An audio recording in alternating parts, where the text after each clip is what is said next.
할렐루야. 여러분 행복하십니까? 예수 믿으면 행복합니다. 저희 교회에 어느 날 스님 두 분이 찾아오셨어요. 도복을 입으시고. 그래서 아니 어떻게 교회에 오셨냐고. 그래서 스님을 제 사무실로 안내를 했습니다. 그래서 어떻게 오셨어요? 그랬더니 목사님하고 상담 좀 하려고 왔습니다. 그래요. 그래서 그 이유가 뭐냐고 그랬더니 우리 지역에서 똑같이 우리 교회처럼 이 절을 세웠는데 절은 도대체 부흥이 안 되는데 교회는 어떻게 그렇게 부흥이 되냐 이거예요. 교회는 그냥 사람들이 그렇게 모이는데 우리 절은 이게 안 된다 이거예요. 그래서 그 부흥하는 비결을 배우기 위해서 왔다는 거예요. 근데 왜 나한테 왔습니까? 하여튼에 모든 사람이 한기홍 목사님한테 찾아가라고 그랬어요. 그래서 이 불교계에서 제가 조금 알려져 있어요. 그래서 그 스님한테 그랬습니다. 어차피 이렇게 제 사무실에 오셨으니까 스님은 왜 그렇게 열심히 돌을 닦으십니까? 이분도 참 공부도 많이 하시고 일찍이 입산해가지고 9살부터 입산해가지고 수도하신 분이에요. 그리고 중국에 포교 활동을 하면서 절도 하나 개척했고 그래가지고 그 불교계에서도 아주 촉망 있는 그런 스님, 젊은 스님이시더라고요.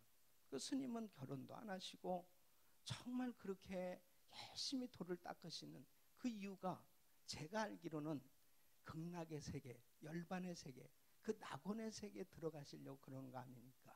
그렇죠. 네. 그러면 스님은 오늘 밤 이 세상 떠나신다면 그 극락의 세계에 가실 확신이 있으십니까? 물어보니까 들어가려고 그렇게 돌을 닦고 있다는 거죠. 예. 그래서 제가 그랬습니다. 스님 저는 오늘 밤 이 세상 떠나면 천국 갑니다. 천국 갑니다. 예. 근데 스님은 지금 들어가시려고 노력하고 계신데 저는 그냥 천국 간다니까요. 천국 간다니까. 그럼 뭐가 다른 거냐 이거죠. 스님은 결혼도 안 하시고 고기도 안 잡수고 고기 안 잡수는지 그건 난 잘 모르지만 어쨌든 불교는 그렇잖아요. 그러니까 그 금욕 생활을 하시고 그렇게 수도를 열심히 하시는데 노력하시는 거 아닙니까? 근데 저는 천국 간다니까요. 그러면 스님 제 얼굴을 보세요. 천국 갈 것 같아요? 못 갈 것 같아요? 목사님 얼굴이 참 평안하시고 좋네요. 천국 갈 것 같네요. 그러시더라고. 물론 내 사무실에 오셨으니까 그렇게 말씀을 하실 수도 있겠지만 그렇습니다. 저는 천국 갑니다. 제가 결혼도 하고 두 아들도 낳고 나는 맛있는 것도 많이 먹고 너무 행복하게 사는데 나는 오늘 분명히 죽으면 천국 간다니까. 그러면 스님 그 차이가 무엇인지 한번 들어보실래요? 제 사무실에 오셨으니까 그럼 한번 해보시죠. 그래서 왜 예수를 믿어야 되냐? 왜 그렇게 꼭 기독교인들은 배타적이냐? 예수만 믿어야 된다고 그렇게 강조하느냐? 그 이유를 제가 말씀드릴게요. 그러면서 복음을 전했습니다. 예수만 믿으면 천국 간다는 거죠. 스님은 이 영생의 선물을 받기 원하십니까? 그랬더니 이 스님이 받기를 원한다는 거죠. 그래서 스님을 붙들고 예수님을 영접시켰습니다. 그리고 제가 그랬어요. 스님, 기독교는 체험의 종교입니다. 우리 기독교는 살아계신 하나님을 믿는 종교입니다. 그렇기 때문에 기독교는 이론이 아닙니다. 기독교는 지식이 아니에요. 기독교는 살아계신 하나님을 믿는 종교이기 때문에 우리 50분 거리에 우리 은혜 기도원이 있습니다. 그 기도원에 어차피 스님 오늘 예수님 영접하셨는데 한번 성경을 한독해 보시고 이 성경에서 가장 가장 체험하기 쉬운 은사가 하나 있어요. 그게 방언의 은사가 있습니다. 한번 구해보세요. 그러면서 보냈거든요. 근데 이 스님이 정말 열심인 분이에요. 우리 기도원에 가셔가지고 성경을 읽고 그곳에서 기도하다가 방언의 은사를 받았습니다.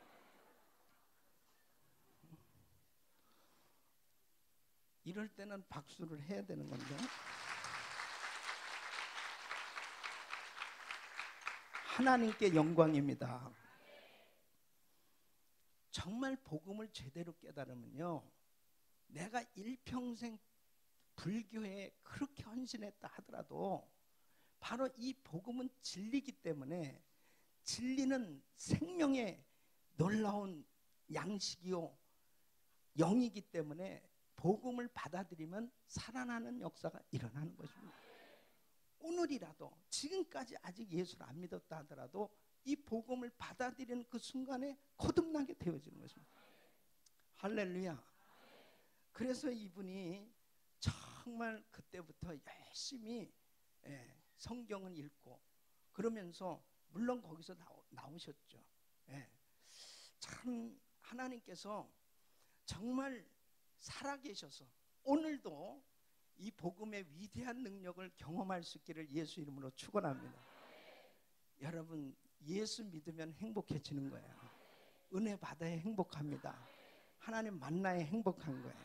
그러니까 하나님 만나고 은혜 받으면 반드시 행복한 인생이 되는 겁니다. 이 세상의 모든 종교는 다 절대자를 찾아서 헤매고 있는 거예요. 그런데 그 진리를 발견하지 못한 사람은 그렇게 열심히 종교 생활을 해도 행복하지 못한 겁니다. 자유하지 못한 것입니다. 바로 성령 안에서는 자유함이 있는 줄로 믿습니다. 그래서 이 기독교는 바로 체험의 종교요, 위로부터 능력을 덧입는 그러한 체험의 종교란 말이에요. 그래서 야고보서 1장 17절 보면 각양 좋은 은사와 온전한 선물이 다 위로부터 빛들의 아버지께로서 내려오나니 그랬습니다. 각양 좋은 은사, 온전한 선물을 오늘 밤도 받을 수 있기를 예수 이름으로 축원합니다. 근데 신앙생활하면서 참 중요한 것이 뭐냐면 바로 배우는 면과 받는 면을 잘 구분해야 되는 것입니다. 분명히 디모데후서 3장 14절에는 너는 배우고 확신한 일에 거하라 그랬습니다. 그러니까 우리는 성경을 잘 읽고 배우는 것이 참 필요해요. 어떤 사람들은 다 이거 덮어놓고 믿는 사람 있죠. 덮어놓고 성경책을 덮어놓고 믿어요. 이 덮어놓고 믿는 것은 위험해요. 그래서 하나님의 말씀을 모르면 은혜 받기가 참 힘듭니다. 구약에 요셉이 어떻게, 신약에 요셉이 마리아하고 또 어떻게 결혼을 했고, 이거 도무지 헷갈리는, 그 요셉이 갑자기 어떻게 또 어떻게 마리아를 만나서 또 결혼을 했나? 아니 분명히 애굽의 총리가 됐다는데 어떻게 그래? 이게 막 헷갈리는. 그래서 오늘도 열왕기하를 찾으라고 그러면 신약에서 왔다 갔다 하고. 그러니까 사실 말씀을 모르면 목사님 설교를 들으면서 저건 목사님 자기 얘기하는 거야, 성경 얘기하는 거야. 그러니까 헷갈린단 말이에요. 그래서 말씀을 읽고 공부하고 배우는 것은 중요합니다. 그래서 여러분들이 금년에는 꼭 성경을 최소한 한 독 이상은 하셔야 돼. 그래서 창세부터 요한계시까지 말씀을 잘 읽고 공부하는 것은 대단히 중요합니다. 근데 또 중요한 부분은 뭐냐면 하나님께로부터 받는 면이에요. 하나님께로부터 받는 거. 자, 은혜는 배우는 거예요, 받는 거예요? 고린도후서 6장 2절 보면 보라, 지금은 은혜 받을 만한 때요 그랬어요. 은혜는 배우는 게 아니에요.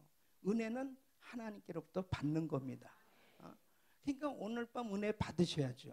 그러니까 은혜는 하나님이 주시는 거라니까. 자, 성령은 배우는 거예요, 받는 거예요? 받는 거죠. 이렇게 눈치가 빠른 분들은 빨리빨리 알죠. 지금 뭘 목사님이 말씀하고 있는지. 사도행전 1장 4절로 5절 보면 너희는 예루살렘 떠나지 말고 아버지가 약속하신 것을 기다리라. 몇 날이 못해 성령으로 세례를 받으리니 그랬습니다. 예? 성령은 받는 겁니다. 성령은 하나님께서 주시는 거란 말이에요. 자, 성령의 은사는 배우는 거예요? 받는 거예요? 받는 거죠. 그래서 고린도전서 12장 11절 보면 성령께서 각 사람에게 은사를 나눠 주신다 그랬습니다. 예? 오늘 밤도 성령의 은사를 주실 줄 믿습니다. 그래서 은사는 받는 거예요. 기도응답은 배우는 거예요? 받는 거예요? 받는 거죠. 요한복음 16장 24절 보면 구하라 그리하면 주시리니 너희 기쁨이 충만하리라 그랬습니다. 그래서 구하라 주시리니 기도응답은 받는 거란 말이에요. 자, 그러면 보세요. 어떤 사람들은 성령에 대해서 많이 공부를 한 사람들이 있어요.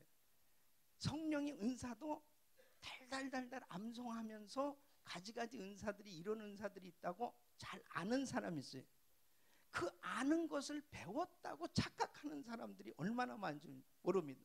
아, 목사님 저는 제자 훈련을 하면서 지도자반까지 다 끝냈습니다.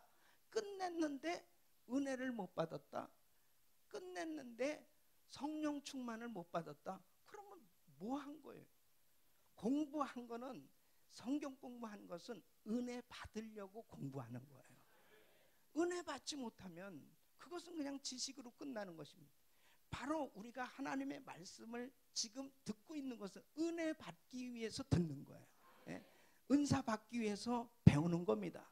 그러니까 반드시 성경에서 배우는 것은 받는 것으로 연결돼야 되는 것입니다. 그러니까 이 사실을 제대로 딱 분별하고 깨닫는 사람은 예배당에 나올 때마다, 예배 드릴 때마다 은혜 받는다니까요. 그러니까 교회를 나오는데 그냥 아, 오늘 목사님 설교를 통해서 참 많이 배웠다. 아, 참 좋았어요. 그것은 아무런 도움이 안 된다니까요. 오늘 예배를 드렸으면 받아야 된다니까. 은혜를 받아야 된다는 거예요. 성령 충만을 받아야 되는 거예요. 기도를 했으면 응답을 받아야지. 아이고, 기도를 참 많이 하셨네요. 아, 기도하는 게 은사신가 봐요. 근데 응답을 받으셨나요? 받은 게 별로 없는데 뭐 한 거예요 도대체? 분명히 구하라 주시리. 분명히 구하면 주신다고 말씀하셨어요. 하나님 앞에 예배를 드리면 은혜를 받아야죠. 왜냐하면 하나님은 살아계신데 그분은 우리에게 은혜 주시길 원하신다니까요. 그러니까 신앙생활하면서 이 배우는 면하고 받는 면을 제대로 구분 못하면 아유, 어떻게 신앙생활 언제부터 하셨어요? 저는요 정말 어머니 뱃속에서부터 교회를 다녔습니다. 모태신앙입니다. 정말 모태신앙이 못하는 게 많은 게 모태신앙이라는.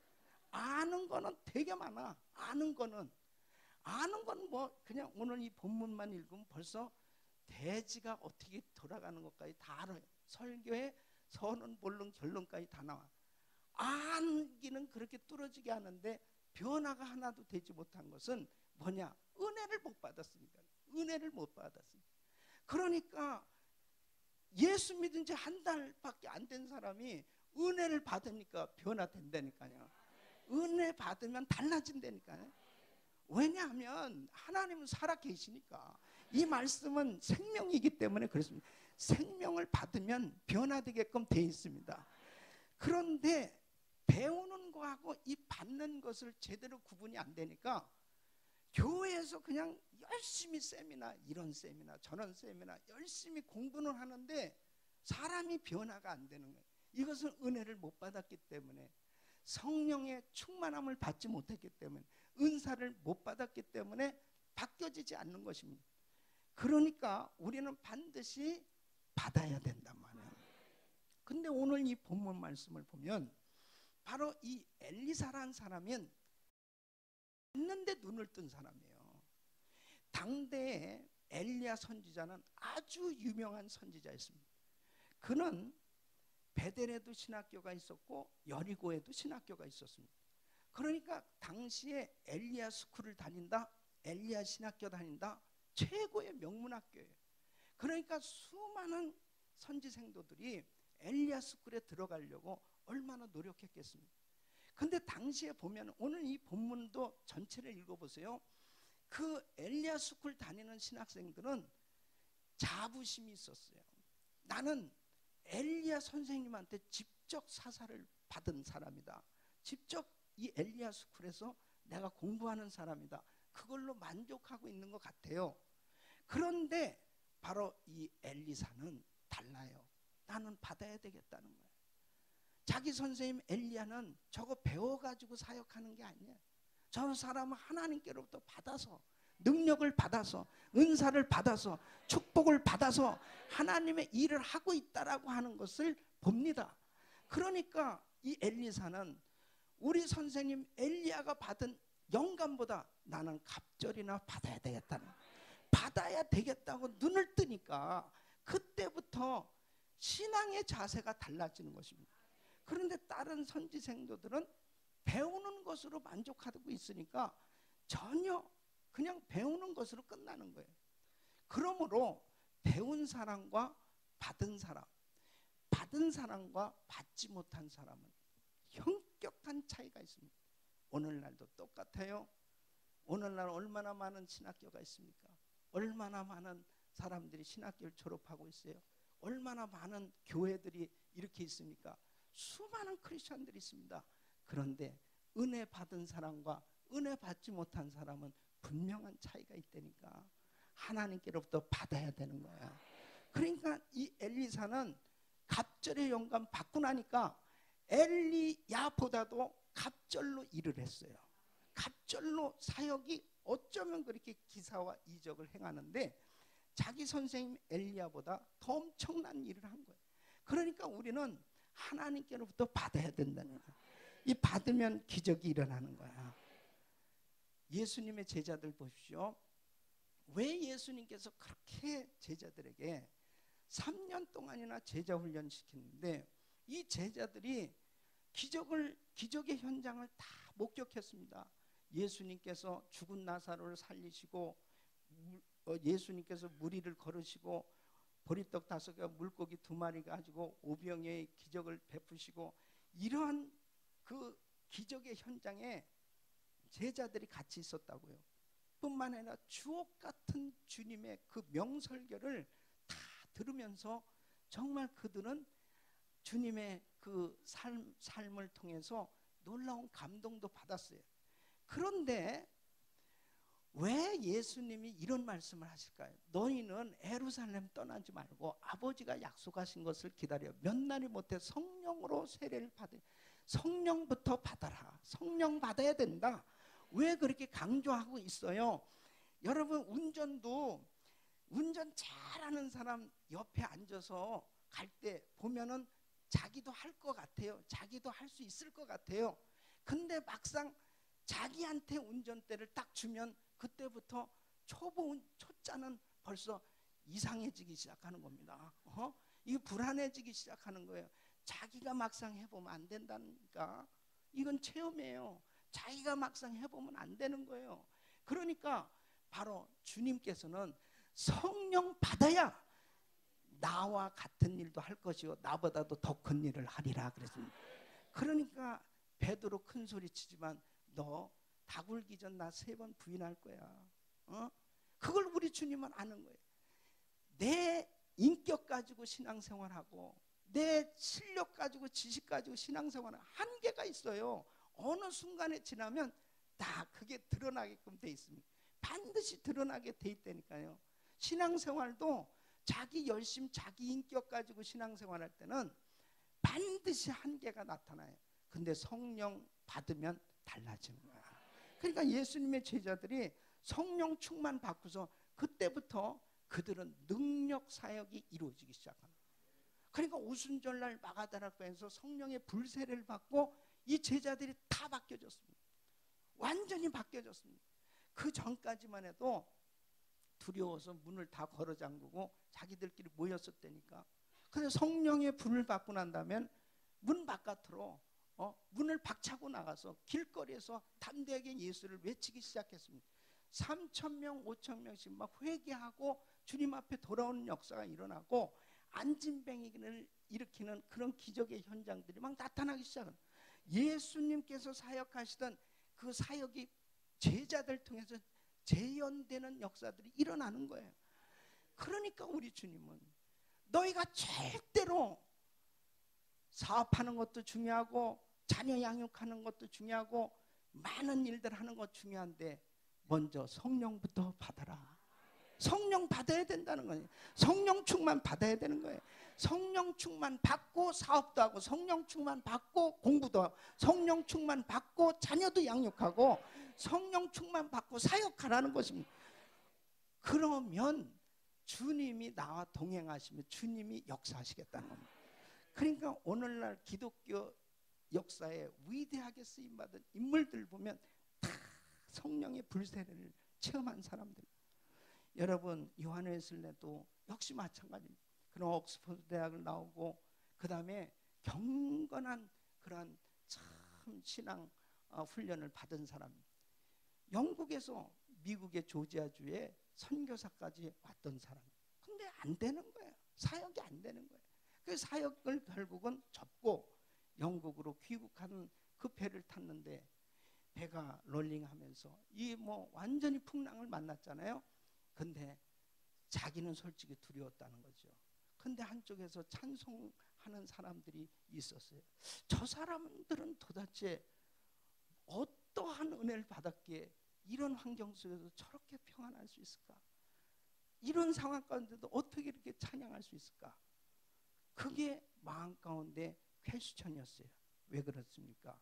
그 모라비안 교도들은 성령 충만한 사람이었어요. 결국은 이 요한 웨슬레도 하나님의 말씀을 받다가 결국 성령의 불을 체험합니다. 그 다음부터 사람이 달라진 거예요.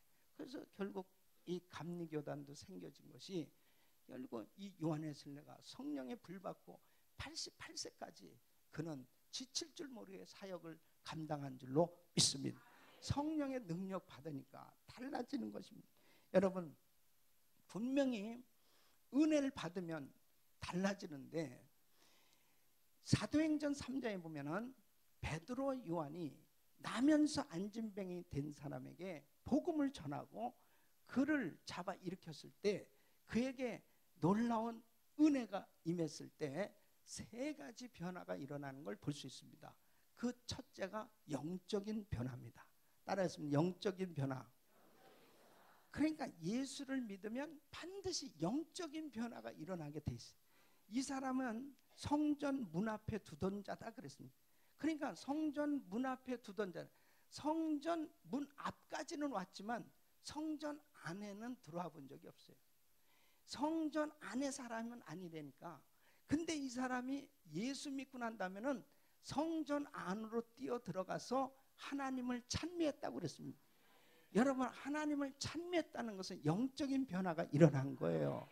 에베소서 2장 1절 보면 죄와 허물로 죽었던 너희를 그랬습니다. 그러니까 모든 인생은 죄로 인해서 영적인 기능이 상실된 겁니다. 영적으로 죽은 거예요.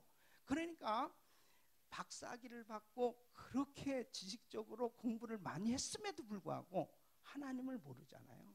하나님을 몰라요. 아니 정말 그렇게 공부를 많이 했으면 하나님을 알아야 될 거 아니에요? 근데 하나님을 모르는 겁니다. 하나님이 안 믿어진다니까요. 마치 이런 거하고 똑같아요. 집집마다 다 TV가 있지 않습니까?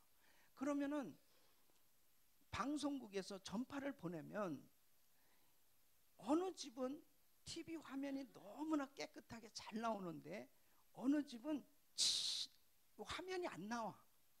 그 알고 보니까 안테나, 이 전파를 수신하는 이 안테나가 고장난 집은 TV가 아무리 신형 좋은 걸 갖다 놔도 안 나옵니다. 화면이 안 나와요. 그러니까 영적인 안테나가 고장난 사람, 결국 죄와 허물로 죽은 너희를, 모든 인간은 죄인이에요. 그 죄로 인해서 하나님을 알만한 그 능력을 상실한 겁니다. 그 영적인 안테나가 고장나 있으니 하나님 살아계십니다 이런 소리 해도요 이 마음의 화면이 전혀 안 들어와. 안 들어온다니까. 근데 어떤 사람은 하나님은 살아계세요 그러면 그냥 마음의 화면에 너무 또렷하게 믿어지는 거예요. 그러니까 예수님 십자가 이런 얘기하면 그냥 눈물이 글썽거리고 그 다음에 손이 저절로 올라가고 그러면서 벌써 찬양을 하면 손이 저절로 올라가고 여러분 이 손이 여기까지 올라간다는 게 멀고도 험한 길이라는 거 아시죠? 이거 어떤 사람이 여기서 여기까지 오는데 5년 걸린 사람, 어떤 사람 30년 걸린 사람 있어요. 이게 어렵다니까요. 이게 멀고도 험한 길이라니까. 이게 여기서 이거 왜 이렇게 오래 걸렸냐고 이게. 근데 그 사람이 교회 와서는 너무 불편한 거라. 은혜 받기 전에는 너무 불편해. 죄와 허물로 영이 죽어버리니까 하나님을 알지 못하면 교회에 와 앉아있는 게 너무너무 불편하다니. 찬양 드리는 그 시간이 너무 힘든 거예요. 그래서 찬양, 목사님 말씀은 좋은데 찬양 시간은 참 힘들다. 그래가지고 찬양할 때는 바깥으로 돌아다니다가 찬양 끝나면 그때 가서 뒤에 와서 가만히 앉아있다가 그 다음에 축도 끝날 때쯤이면 빨리 바람과 함께 사라지는 그런 신앙생활 한 사람들이 가끔 있죠. 그런데 그 사람이 바보냐, 노래방에 가면 점수가 90점 100점 나와. 완전히 리사이트를 하고 막 세상 가수들 뭐 노래는 아주 다 섭렵을 했어. 그리고 막 그렇게 자유해. 노래방에 가면 그렇게 자유한 거야. 근데 교회 오면은 쨍한 손이 어디로 올라옵니까? 손이 이게 안 되는 거야. 근데 예수를 믿고 나니까 이게 되는 거예요. 영의 영적 이 고장난 안테나가 고쳐지니까 바로 예수 그리스도께서 나를 위해서 십자가에서 죽으시고 그 흘리신 그 보혈 피는 우리의 어떤 죄도 어떤 저주도 모두 담당해 주신 줄로 믿습니다. 그러니까 그 예수를 믿는 순간에 그 죄가 해결되니까 바로 영적 기능이 회복된 거예요. 그러니까 주님의 말씀이 들려오기 시작하는 거예요. 내 가슴에 들려오고 말씀이 믿어지기 시작하는 거예요. 그 영적인 변화가 일어나니까 얼마나 자유한지 교회 와서 앉아있는 그 시간이 그렇게 행복하고 그렇게 즐겁고 아버지 집에 돌아온 거예요. 그래서 그 교회에서 신앙생활하면서 예배 드리는 게 그렇게 행복한 겁니다. 영적인 변화가 일어나는 줄 믿습니다. 이 안진뱅이 된 사람이 나면서 한 번도 걸어본 적이 없어요. 그런데 발과 발목에 힘을 얻고 걷고 뛰었다고 그랬습니다. 여러분 출애굽기 15장 26절 보면은 나 여호와는 치료하는 하나님이라. 바로 하나님은 이번 성회를 통해서 치료해 주고 계신 줄 믿습니다. 바로 하나님께서 기적 같은 은혜를 베풀어 줍니다. 그러니까 너무 놀라운 것은 그전에는 약을 그냥 아주 끼고 살았던 사람들이 은혜를 받고 난다면 그 약이 어디로 갔는지를 모르는 거예요. 여러분 마음의 즐거움은 양약이라도 그렇습니다. 마음이 즐거움은 양약이라도 마음의 근심은 뼈로 마르게 하느니라. 그러니까 하나님의 말씀과 은혜를 받고 나니까 그렇게 행복해지기 시작한 삶의 변화가 일어나는 줄 믿습니다. 그러니까 육체적인 변화가 반드시 일어나게 되어 있습니다. 예수 믿으면. 그러니까 얼굴을 보면요, 참 이분이 예수를 잘 믿는지 안 믿는지가 그냥 얼굴로 나타난다니까. 예수를 믿고 나면 속 사람이 바뀌어지거든요. 요즘은 얼마나 사람들이 겉사람을 치장하기 위해서 온통 모든 것을 다 투자하고 사는지 몰라요. 온통 투자. 저는 참 한국에 대해서 참 여러 가지 얘기를 미국에서 많이 듣는데 여기가 그렇게 성형이 유행한다며요. 그래가지고 그렇게 자매님들이 많은 공사를 한다고 그러더라고 얼굴은. 근데 위험한 건 뭐냐? 천국에 갔을 때 주님이 못 알아볼까 봐 그게 걱정. 내가 너를 만든 게 그렇게 만들었나 이렇게. 근데 겉사람에 그렇게 투자를 많이 하는데 자기 속사람을 투자를 해야 될 거 아니에요. 진짜 나는 거울로 보는 나와 거울로 보지 못하는 나가 있다니까요. 거울로 볼 수 있는 나는 육체라면 거울로 볼 수 없는 내가 바로 영혼입니다. 바로 이 영혼이 속사람이에요. 근데 죽음은 겉사람과 속사람이 분리되는 거예요. 바로 속사람이 겉사람에서 이제 이사가는 게 죽음입니다. 그 이 겉사람은 이제 몇십 년 다 쓰면은 이제 땅에 묻혀지는 거예요. 근데 속사람은 진정한 나는 영원히 사는 겁니다. 그러면 정말 중요한 게 나의 속사람에게 투자를 해야 될 거 아니에요. 나의 속사람에게.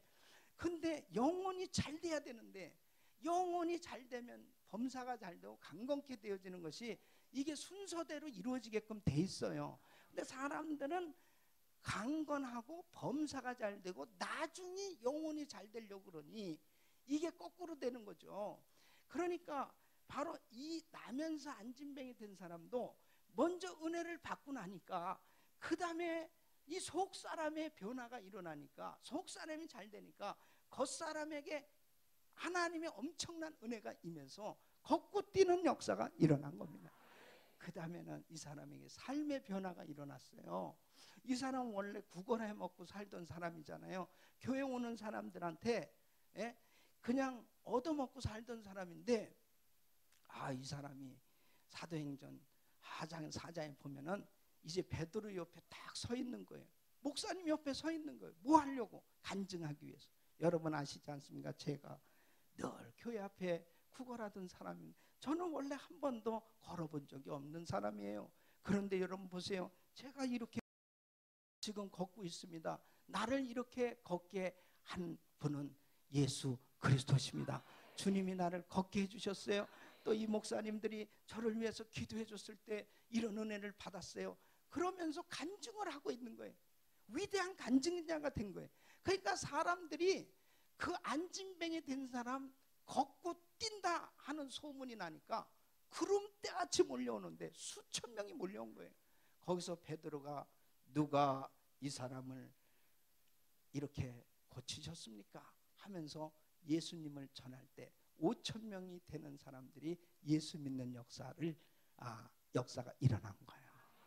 여러분 우리의 삶은 이렇게 간증자가 돼야 되는 것입니다. 나의 삶에 이런 변화가 일어나고 주님이 이렇게 역사해 주셨다고 이렇게 간증하는 삶이 될 때 바로 주님이 영광을 받으시는 줄로 믿습니다. 그러니까 우리의 인생에 주님을 만나면 주님의 은혜를 받으면 분명한 변화가 이렇게 일어난다는 거예요. 그러면 여러분 삶에는 이런 변화가 있습니까? 응? 벌써 이렇게 대답이 없잖아요. 목사님 저는 참 이상해요. 교회를 다닌 지 30년인데 변화가 전혀 없네요. 그게 기적이죠. 그게 기적이야. 예수를 믿는데 불구하고 변화가 없다. 그게 진짜 기적이죠. 예수 믿으면 분명히 변화 받는다니까요. 누구든지 그리스도 안에 있으면 새로운 피조물이라 이전 것은 지나갔으니 보라 새 것이 되었도다. 새로운 피조물 새 것, 이건 분명한 변화를 의미하는 것입니다. 너는 세상의 빛이라 너는 세상의 소금이라. 빛과 소금은 분명한 변화예요. 분명한 변화가 일어날 것을 주님은 말씀하셨단 말이에요. 그렇다면 나의 삶 속에 이런 변화가 있느냐 이거예요.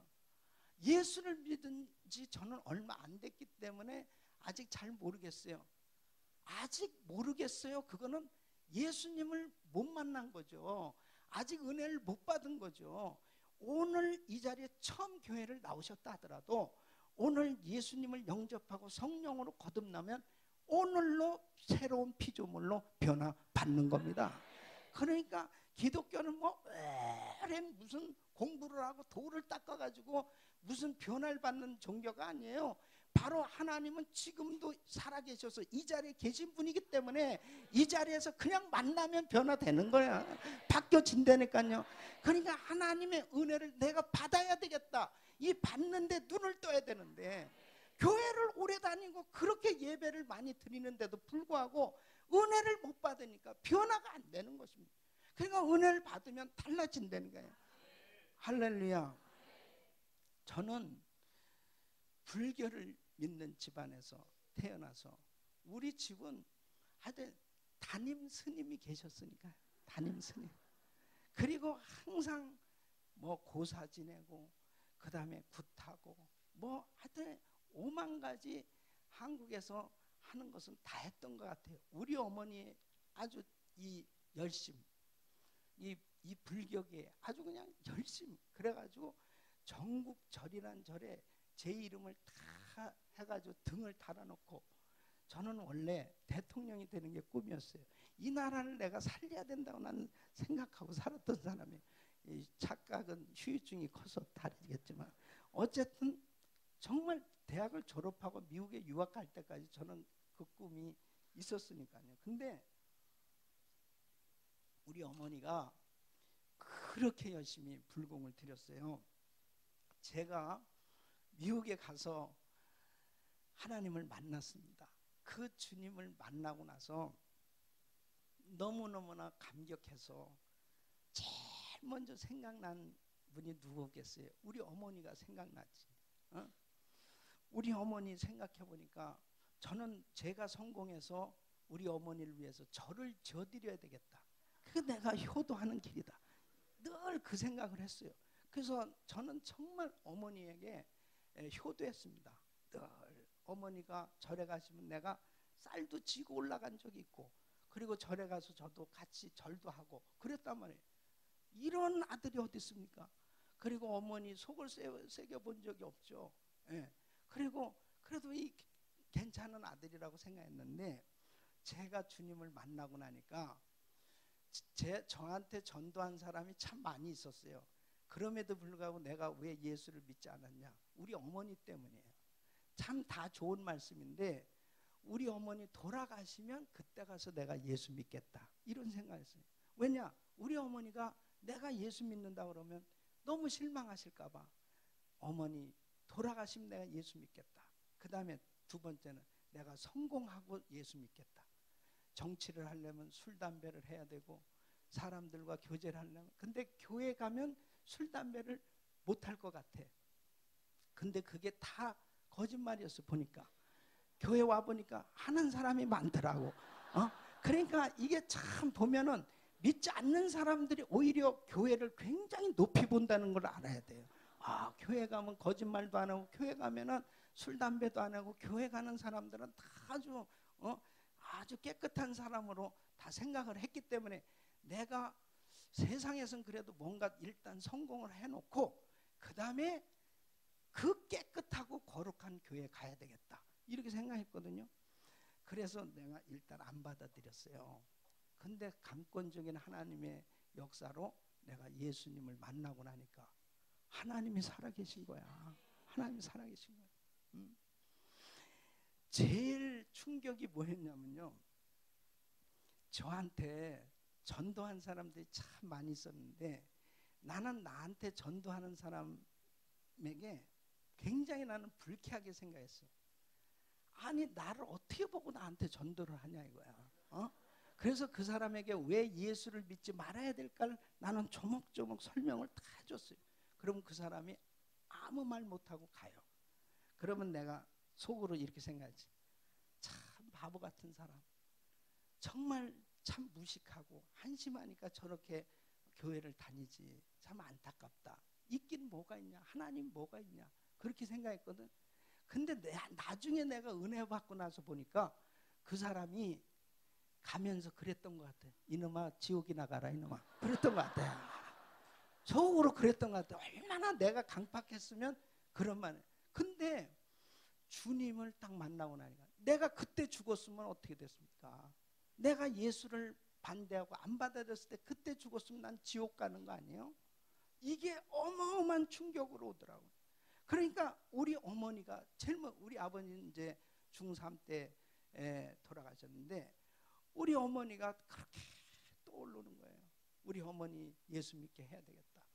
그래가지고 한국에다가 전화를 했죠. 어머니, 진짜 하나님이 계십니다. 예수를 믿으셔야 돼요. 그랬더니 저는요, 제가 예수 믿으면 우리 어머니, 우리 온 가족은 그냥 자동으로 믿을 줄 알았어요. 왜? 그래도 내 괜찮은 아들인데 얘가 그래도 믿는다면 뭐가 있을 것이다 이렇게 생각했거든요. 근데 우리 어머니가 뭐라고 그런지 알아요? 네가 미국에 가서 얼마나 고생이 심했으면 정신이 돌았냐. 근데 야, 그렇게 나오더라고. 이게 영적인 세계는 이게 안 되는 거예요. 그 다음부터 핍박하기 시작하는데요. 네가 그래 고작 유학 가가지고 예수 믿냐? 그 다음엔 제가 이제 주님의 부름을 받고 신학교 가니까 아예 뭐 집안이 난리가 났습니다. 이제 우리 집안 망했다는 거죠. 어쩌다가 잘못됐냐. 그래가지고 이제 망했다는 것입니다. 그래서 저는 집에서 쫓겨났어요. 예. 그런데 이제 제가 하나님 앞에 기도하는 거예요. 하나님, 저를 만나 주신 하나님, 우리 가족들을 만나 주시옵소서. 맨날 기도하는 것입니다. 그럼 우리 어머니는 불공을 드리고 나는 기도를 하고 계속 하나님 앞에 기도하면서 이제 제가 미국에서 결혼하고 우리 아들을 낳은 다음에 우리 어머니를 초청을 했어요. 어머니, 그래도 손자를 보셔야 될 거 아닙니까? 그래서 어머니를 억지로 강권적으로 모셔왔어요. 그것은 전도하기 위해서입니다. 예. 모셔와가지고 어떤 사람들은 뭐 디즈니랜드도 구경시켜드리고 뭐 다 그랬는데 저는 자기 어머니가 아니니까 그렇게 여유를 부리지 내 어머니는 큰일 난 거야. 내 입장에서 빨리 우리 어머니 구원의 확신을 가지셔야 되는데 왜 하나님 살아계십니다. 그래서 이제 어머니를 모시고 기도원으로 모시고 갔습니다. 야, 여기가 어디냐? 왜 이렇게 넓으냐? 그냥 참 좋은 곳이에요, 어머니. 그래가지고 기도원에 가서 어머니 앞에서 무릎을 꿇고 어머니, 이 아들이 정말 어머니를 얼마나 사랑합니까? 내가 남들한테는 거짓말할 수도 있죠. 내가 왜 어머니한테 거짓말합니까?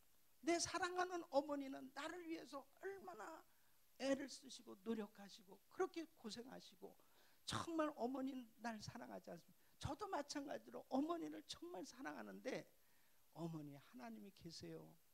어머니 예수 믿으셔야 돼. 그러니까 어머니가 아유 거참 여기가 어디냐. 이제는 어머니 한국으로 가시려면 걸어서 가시든지 이제는 몰라요. 그러니까 이제 아주 큰일 나신 거예요. 그러나 앞에서 무릎을 꿇고 울고 앉아있죠. 그러니까는 어머니가 뭐라고 그러냐면 그러면 어떻게 하라는 거야? 그래서 그러니까 예수님을 영접하시라고요. 그럼 어떻게 영접하는 거야? 한번 해봐 어떻게 그러더라고요. 그래가지고 예수를 왜 믿어야 되는지 바로 예수님이 누구신지 이 복음을 전하고 어머님을 예수님 영접 기도를 시켜드렸어요. 할렐루야.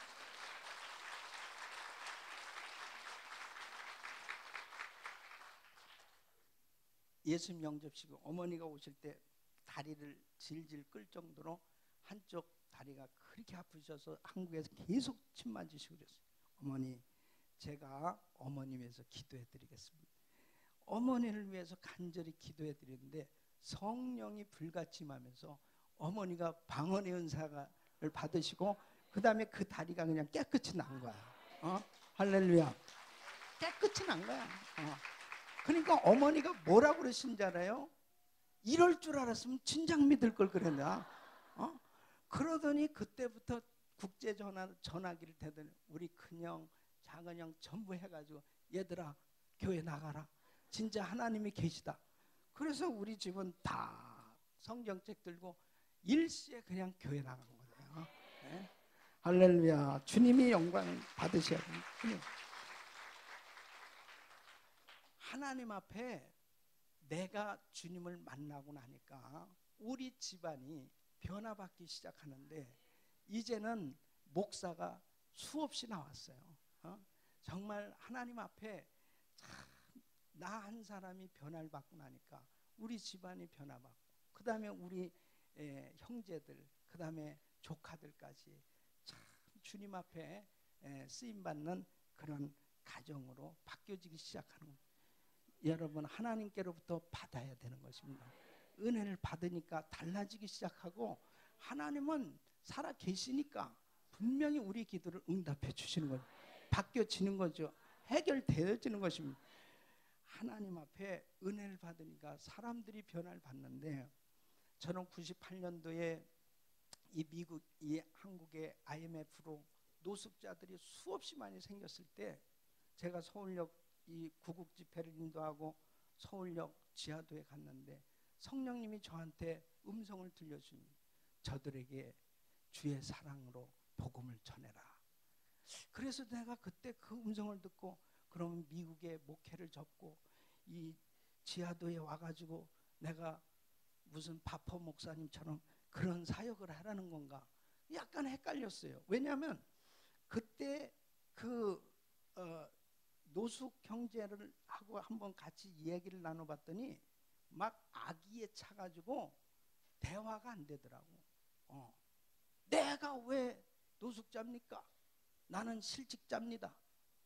실직자나 노숙자나 그게 왜 그래? 그리고 그냥 막 그냥 악에 받쳐가지고 난리요. 예. 근데 그 사람들은 어떻게 어디다가 모아가지고 어떻게 집회를 하겠어요?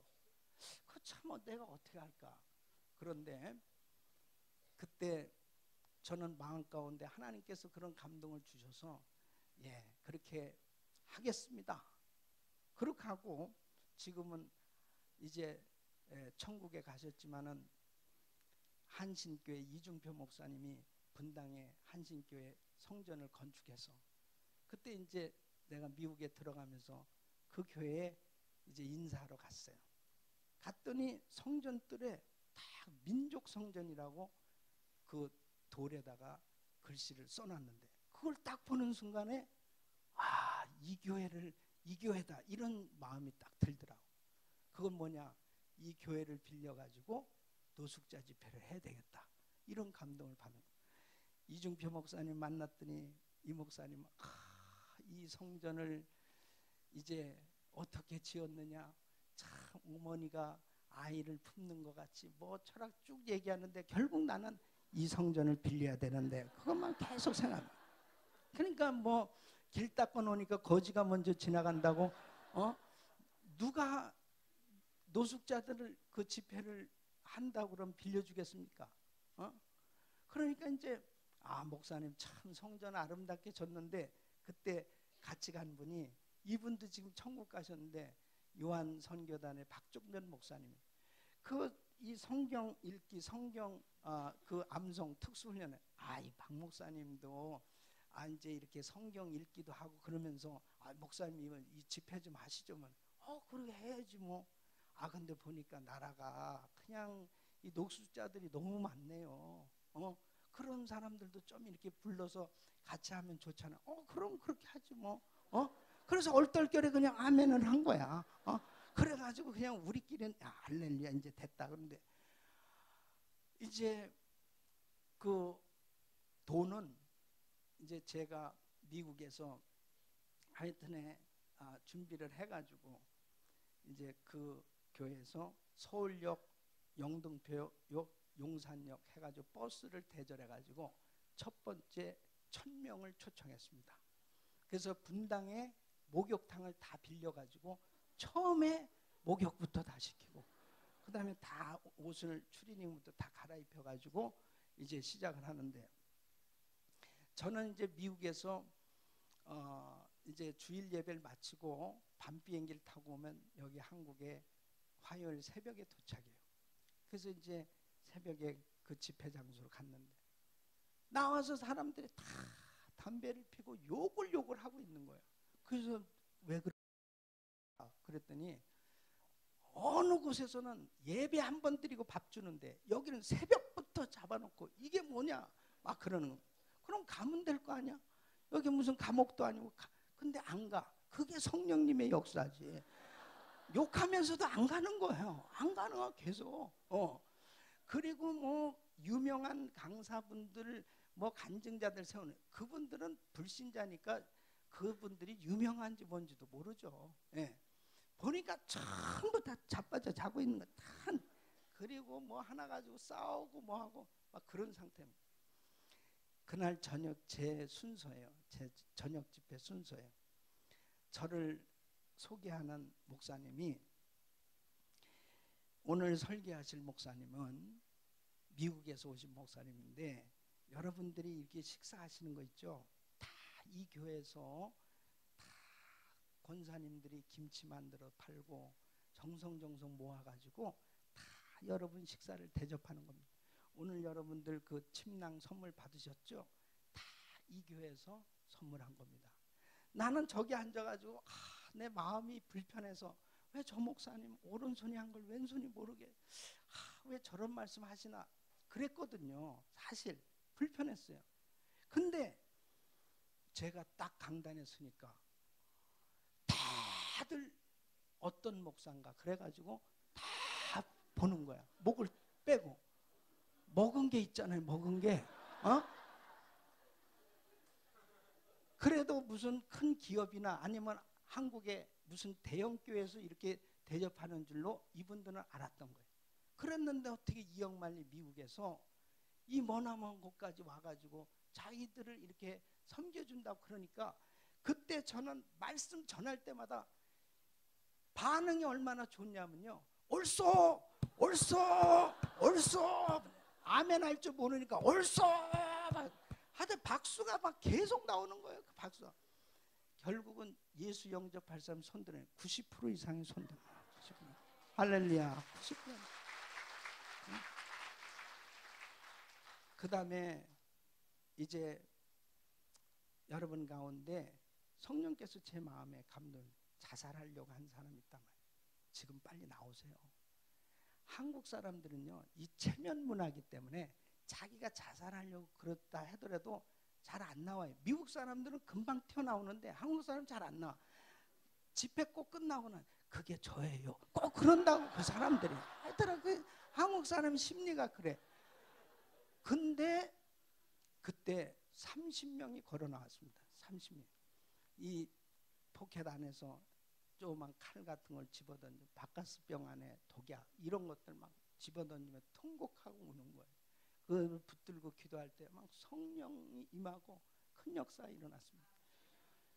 마지막 날은요, 이제 말씀 전하면 아멘 1000명 한 번에 대형 교회가 된 거야. 그냥 아멘.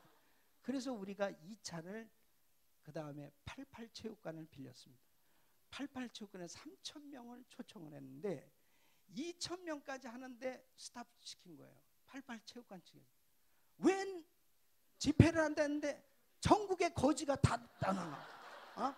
이게 뭐냐? 그래가지고 이거는 아니다. 그래가지고 스탑 시킨 게 2000명이 모였어요. 2000명이 모였는데요. 1000명 은혜 받았던 사람들 가운데 봉사자가 있다고.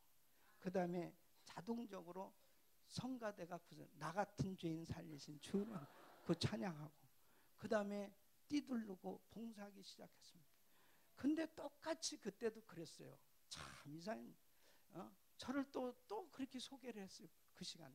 그때 2000명 가운데 90% 이상이 예수님을 영접하고, 그때는 거의 6, 70명 정도가 자살하려고 한 사람들이 쏟아져 나오고 기도하고, 그 다음에 집으로 돌아가실 분 뭐 또 그렇게 해가지고 그때 이제 부산까지 해가지고 5차에 걸쳐서 5000명에게 복음을 전했습니다. 하나님이 하신 줄 믿습니다. 할렐루야.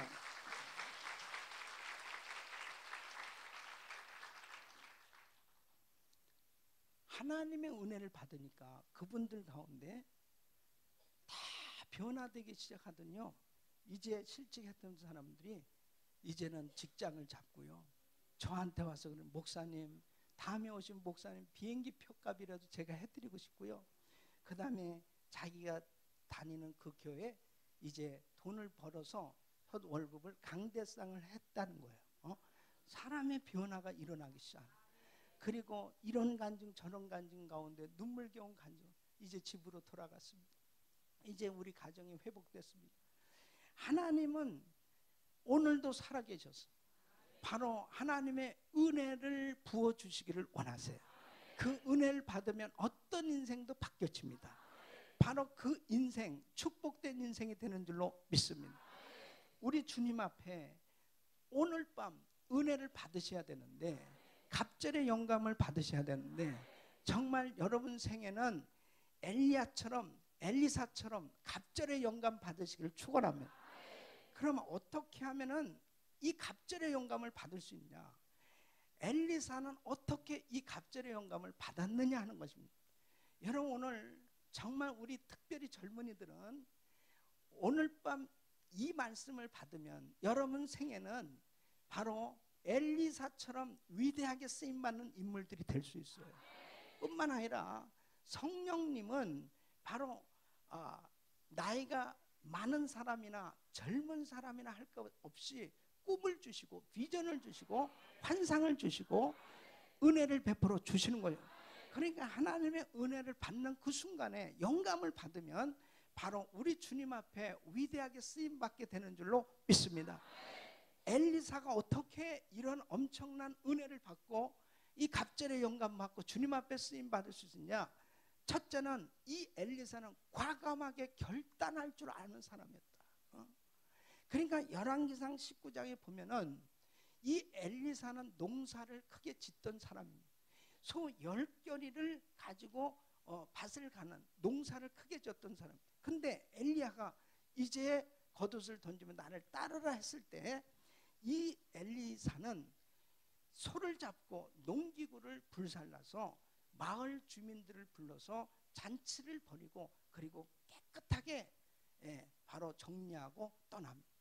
과감한 결단. 이것은 바로 그에게 이런 결단이 없었으면 위대한 선지자가 될 수 없는 거예요. 이건 무엇을 의미하느냐? 바로 그가 길갈에서부터 이제 선생님 엘리야가 승천하신다, 하늘로 올려오신다, 이런 이야기를 들었어요. 그러니까 나는 이제 이 갑절의 영감을 받아야 되겠다, 우리 선생님보다 더 갑절의 영감 받아야 되겠다 결단했단 말이에요. 받아야 되겠다 결단하는 그 순간부터 길이 열려지는 거예요. 그러니까 내가 은혜를 받아야 되겠다 결단하면 그때부터 하나님의 은혜를 받을 수 있는 길이 열려진다니까요. 나는 하나님 앞에 쓰임을 받아야 되겠다 결단하는 그 순간부터 열려진다니까요. 지금 내가 아무것도 없어도요, 이 결단하는 게 그렇게 중요한 것입니다. 그러니까 하나님 앞에 쓰임 받는 사람, 내가 꼭 뭐가 있어야만 그때 쓰임을 받을 수 있을 것 같다라고 생각하면 없으면 아예 포기하는 거예요. 그런데 결단만 할 수 있다면 나도 하나님 앞에 쓰임 받기를 원합니다, 그렇게 결단하고 주님 앞에 나가면 하나님은 길을 열어 주신다는 거예요. 그러니까 주님 앞에도 회개하기로 결단하는 게 중요합니다. 회개하는 자에게 성령을 부어 주시는 것입니다. 바로 회개하는 그 사람에게 성령을 선물로 주세요. 또한 내가 이제 잘못된 습관을 끊어 버려야 되겠다, 이 결단을 해야지. 금년은 2013년도 됐는데 아직도 예수를 그렇게 믿고 교회를 다니면서도 아직도 담배를 못 끊는 분이 있다면 한번 이번에 결단 한번 내려보세요.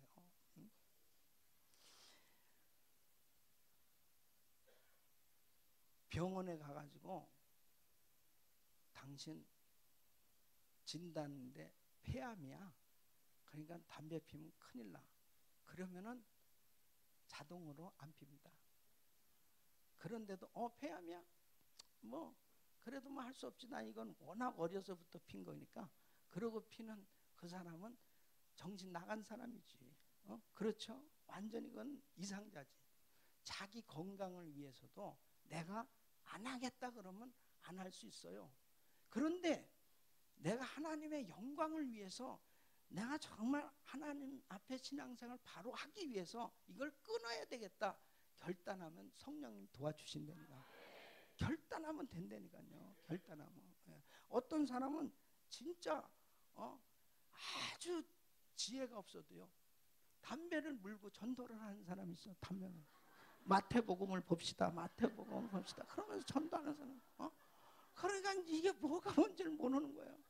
어떤 체육대회라는, 교회대항 체육대회를 하는데 담배를 물고 어이샤 이러는, 덕이 안 되는 거예요. 그거는. 그러니까 이제 끊으시길 바랍니다. 그래 한번 딱 내가 끊어야 되겠다. 그러면 성령님이 도와주십니다. 그리고 이제 술도 끊어야죠. 어? 아멘. 술 다 끊어야 돼요. 예. 아, 주님은 가나온 잔치에서 물을 포도주로 바꾸셨는데 포도주로 바꿔 술을 만들어 주신 예수님이 이걸 왜 끊습니까? 뭐 그거는 내가 복음이요, 내가 복음. 끊어야 되는데 어떤 분들은 술집에 가서도 다, 아이 이 집사 한 잔해. 그런 데선 절대 그냥 이씨라고 그래, 이씨라고.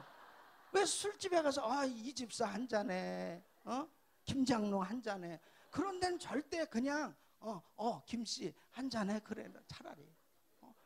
그러니까 저쪽 테이블에서도 이 집사, 저쪽 테이블에도 김권사 막 이런 소리가 나.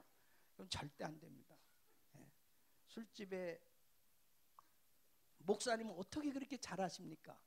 정보원이 다 있어요. 예. 술집에서 일하는 정보원이 있어요. 그러니까 금년에는 아예 다 끊으시길 바랍니다.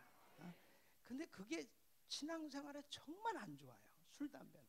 이 신앙의 성장이 안 돼. 그러니까 건강에도 안 좋고, 그러니까 과감하게 끊어버리시길 예수님은 축원합니다. 그래서 이 결단할 때 하나님께서 도와주시는 거예요. 또 순종하기로 결단을 하세요. 금년에는 내가 11조 생활 반드시 해야 되겠다. 이 11조는 하나님의 것이거든요. 그러니까 말라기서 3장 보면 이 11조를 안 하는 것은 도둑질을 한 거라고 그랬어요. 하나님의 것을. 그러면 하나님의 것은 반드시 드려야 되잖아요. 그럼 어떤 목사님은 11조 안 한 성도들한테 메일을 다 보냈는데 도둑놈들아 회개하라. 그렇게 다 보냈다는 거예요. 저는 진짜 나는 그 얘기 듣고 그 목사님 진짜 대단하다. 나는 절대 그렇게 못해요. 도둑분들이요 회개하라고 얘기하는. 근데 여러분 결단 한번 하세요. 주님 앞에 어차피 신앙생활 하려면 기본기에 충실해야 돼요. 성수주의를 하시길 바랍니다. 예배만큼은 반드시 빼먹지 말고 정말 어제 말씀 가르쳐 드렸죠. 신령과 진정으로 예배 드리는 게 어떤 건지 그렇게 예배를 드리고 그 다음에 11조 생활하고 그리고 하나님의 말씀에 순종하기로 결단하시면 기적이 일어나는 거예요. 삶 가운데 은혜를 못 받을 수가 없어요. 예. 과감한 이 결단, 이게 얼마나 중요한 건지 모르겠어요. 여러분 보세요. 바나바는 자기 밭을 팔아서 바쳤다고 해요. 근데 이게 과감한 결단이에요.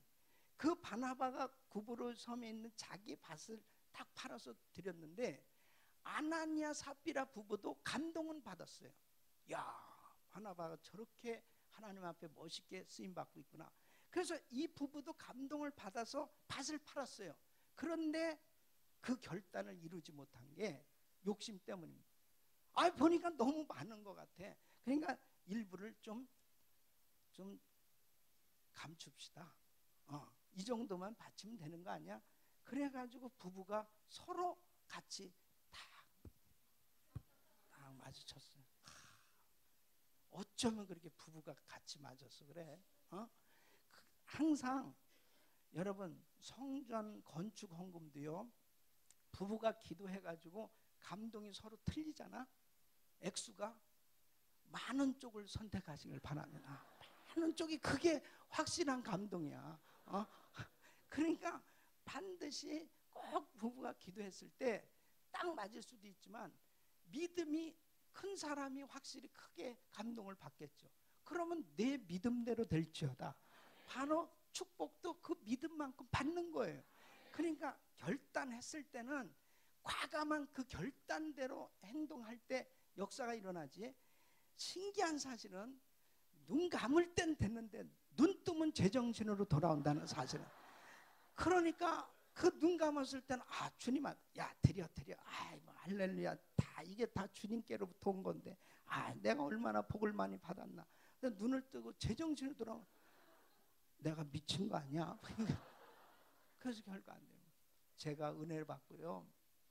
부름받고 너무나 감사하고 감격해서 40일 금식 기도를 작정했습니다. 주님, 죽으면 천국이고 살면 복음만 전하겠습니다. 제가 만일 정말 이런 상태에서 목사가 된다면 나는 사꾼 목사밖에 안 될 것 같아요. 나는 정말 주님 앞에 순수하게 드려지는 목사가 되고 싶습니다. 그래서 40일 금식 기도를 작정하고 하나님 앞에 이제 주님 앞에 기도를 하고 이제 금식하겠다고 그랬거든요. 근데 눈을 뜨고서 가만히 생각해 보니까 나는 아직 결혼도 안 한 것 같고 나는 아직 된 게 없는, 내가 지금 할 때가 아니구나. 그래가지고 보름만 하자, 보름으로 줄어들었거든요. 근데 보름도 너무 많은 것 같아. 지나가 보니까 일주일로 줄어들었어요. 그러면서 생각한 것은 내 여태까지 정말 신앙생활 역사에 3일 금식 이상 해본 적이 없는, 나는 역시 3일이야. 3일로 줄어들어. 이게 40일 금식이 3일로 줄어들더라고요. 이게 인간입니다. 그러니까 이 감동이 왔을 때 결단을 딱 해야지, 감동이 왔을 때 안 하면 그 다음에는 흐지부지 되는 거예요. 그런데 참 이상한 거죠. 하나님이 나를 축복하시려니까 결국은 40일 금식을 하게 됐는데 그 40일 금식 기도를 하면서 나는 큰 복을 받았어요. 그때 성경을 두 독반, 창세부터 요한계시까지 하고, 그리고 이 말씀을 붙들고 하루에 7시간씩 기도했어요. 그러면서 주님 앞에 이 말씀이 통째로 이 신비 속에 새겨졌을 때 그 다음에는 눈을 감으면 하나님 말씀이 떠오르는 거예요. 그러니까 어떤 문제가 생기면 하나님 말씀이 떠오르고 그 말씀을 붙들으니까 기적이 일어나기 시작하는 거예요. 내 생에 만일 정말 이렇게 그 하나님 앞에 결단하는 그 시간이 없었다면은 결국은 그냥 흐지부지 됐을 것입니다. 그러니까 하나님 앞에 무엇을 하든지 새해 정말 내가 결단 한번 하면 기적이 일어난다는 거예요. 바뀌어지는 역사가 일어나는 것입니다. 그러니까 우리 교회에서 성전 건축을 할 때도 사실 이민교회 역사상 참 하나님의 은혜죠, 축복이죠. 가장 큰 성전을 건축하게 됐는데요. 이런 성전이 건축되어지는데 결단하는 성도들로 인해서 이 일이 이루어진 겁니다. 결단하는데 너무너무 놀라운 거예요. 정말 주님께서 하루는 뭐 이 공사를 해야 되고 우리는 또 선교비를 다 보내야 되니까 늘 건축비가 부족했어요. 그 기도하는데 어떤 집사님이 떠오르는 거예요.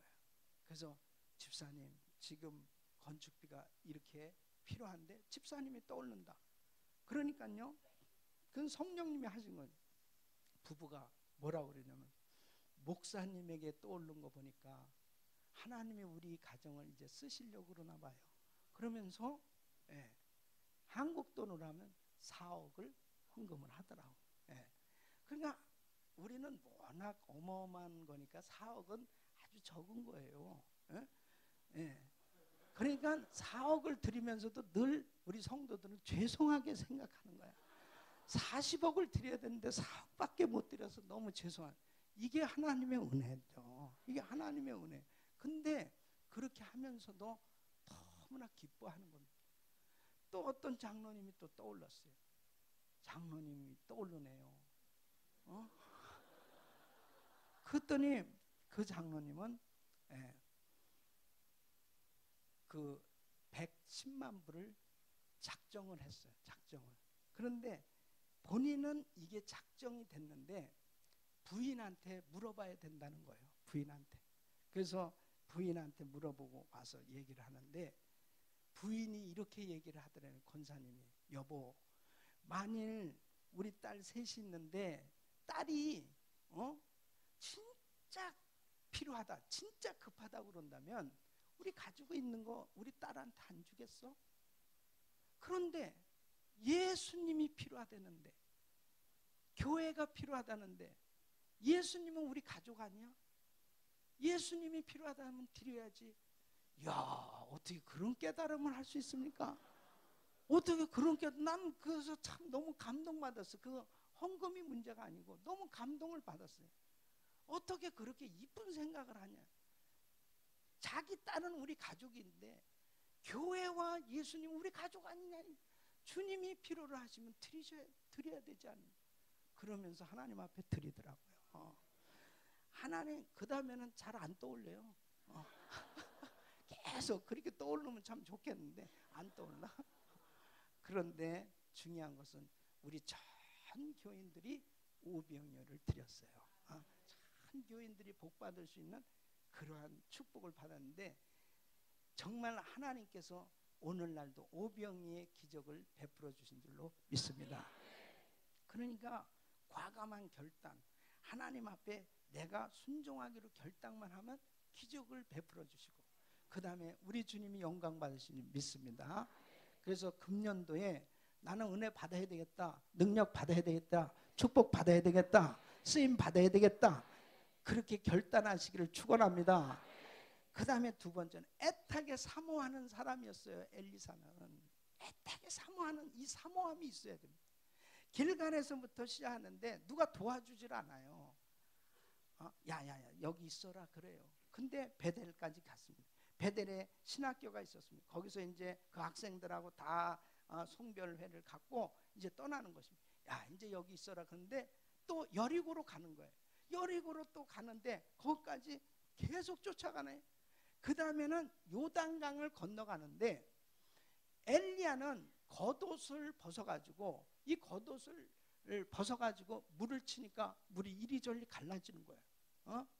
그러면 엘리사는 거기를 쫓아갔다가 자기는 어떻게 돌아와야 돼요? 헤엄쳐서 돌아오든지 아니면 이거 큰일 난 거예요. 근데 배순이를 치고 내가 정말 능력 받아야 되겠다, 영감 받아야 되겠다 하니까 거기까지 쫓아가더라고. 네가 무엇을 원하느냐? 저는 갑절 영감을 받길 원합니다. 하나님이 그에게 주신 줄 믿습니다. 영감 받고 나니까 사람이 달라졌잖아요. 열왕기하 2장 15절에 보면 제자들이 다 위에서 팔짱을 딱 끼고 봤다고요. 그 전까지는, 받기 전에는 엘리사나 신학생이나 다 마찬가지야. 너나 나나 마찬가지였어요.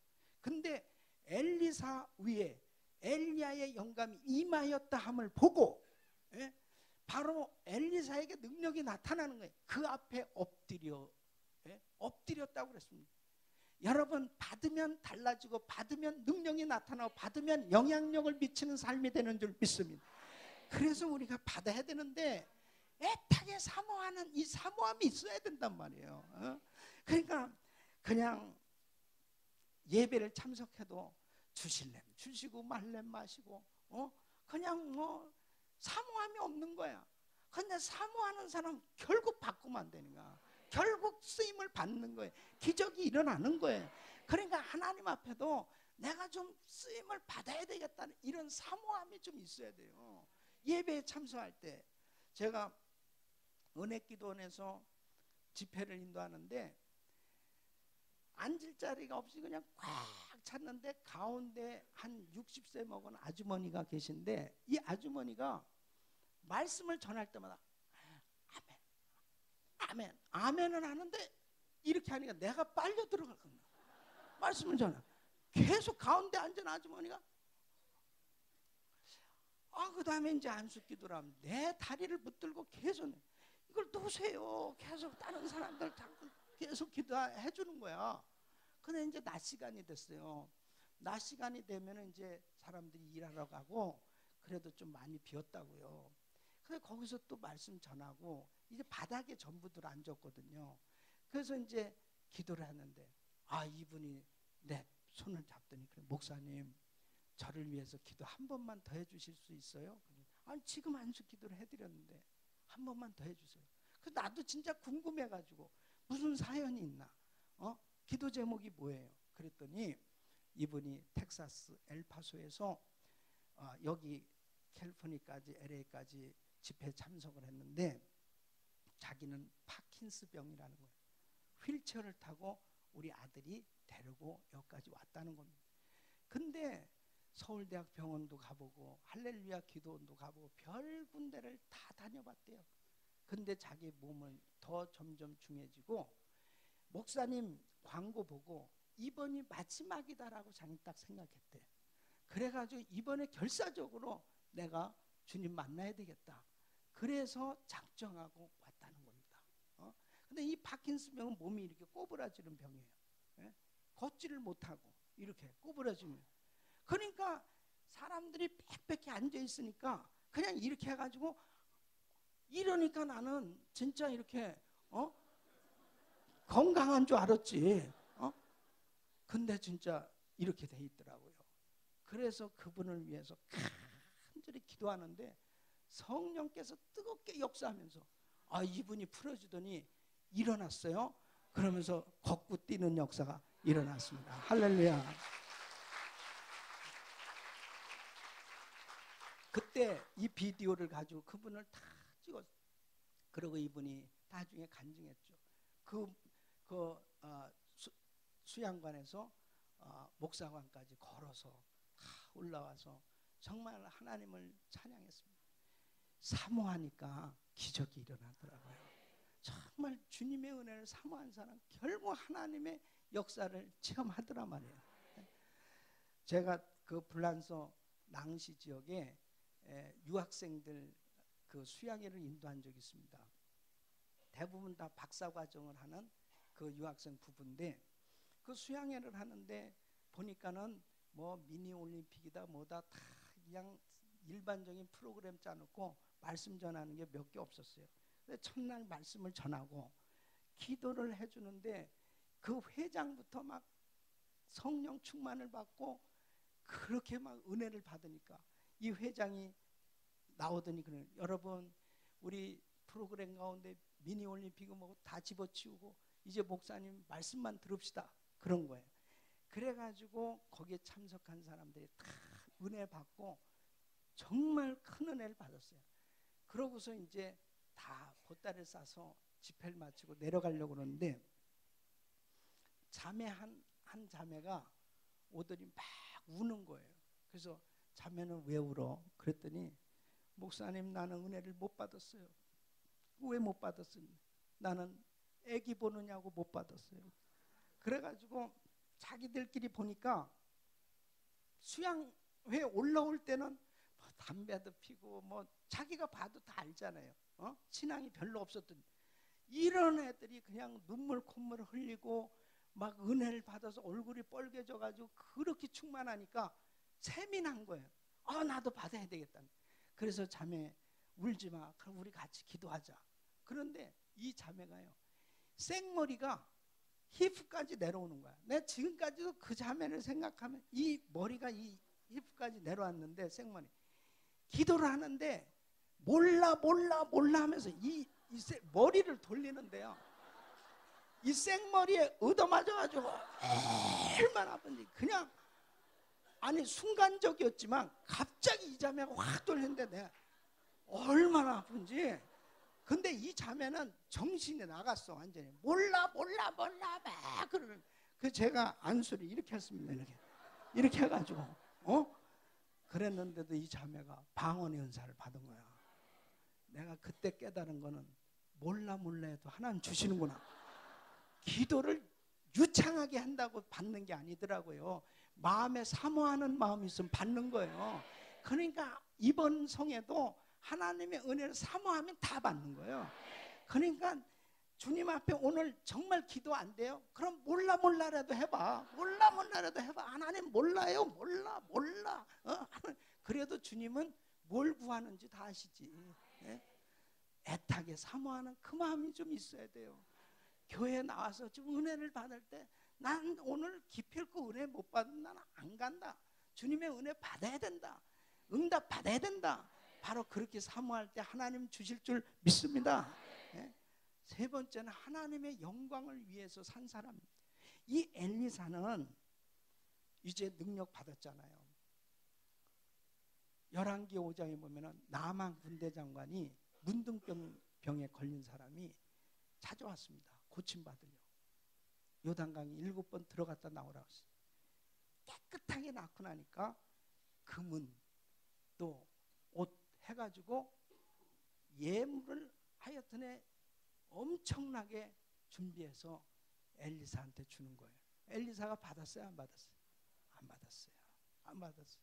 하나님의 영광을 위해서. 엘리사는 하나님의 영광을 위해서 살기로 작정한 사람이었어요. 그 사람에게 하나님은 은혜를 주시는 줄 믿습니다. 여러분, 하나님의 영광을 위해서 살려고 구하는 사람은 반드시 주님이 은혜를 주시는 거예요. 여러분, 만일 은사를 받는 것이 목적이라면 그것은 신비주의가 됩니다. 만일 내가 물질 자체를 내가 부자가 되어야 되겠다, 그것이 목적이라면 그건 기복신앙이에요. 그러나 내가 하나님께로 물질을 구하고 은사를 구하고 능력을 구하는 것은 하나님의 영광을 위해서 살겠다라는 목적을 가지면 그것은 복음적인 거예요. 성경적인 것입니다. 그래서 어떤 사람들은 이게 헷갈려가지고 물질을 구하면은 이거 기복신앙 아니야? 이거 은사를 구하면 이거 신비주의 아니야? 그래서 아예 구하지도 않는 사람이 있어요. 구하지도 못하니까 빈털터리로 사는 거지. 받지 못하니까 능력도 없죠. 받지 못하니까 정말 그렇게 유약한 크리스찬, 그렇게 비겁한 크리스찬, 그렇게 무능한 크리스찬으로 그냥 아무런 영향력도 끼치지 못하는 그런 크리스찬으로 사는 거예요. 이게 잘못 배웠기 때문에 그런 거죠. 그런데 하나님의 영광을 위해서, 나는 주님의 이름을 높이기 위해서, 하나님, 나는 물질을 받아야 되겠습니다.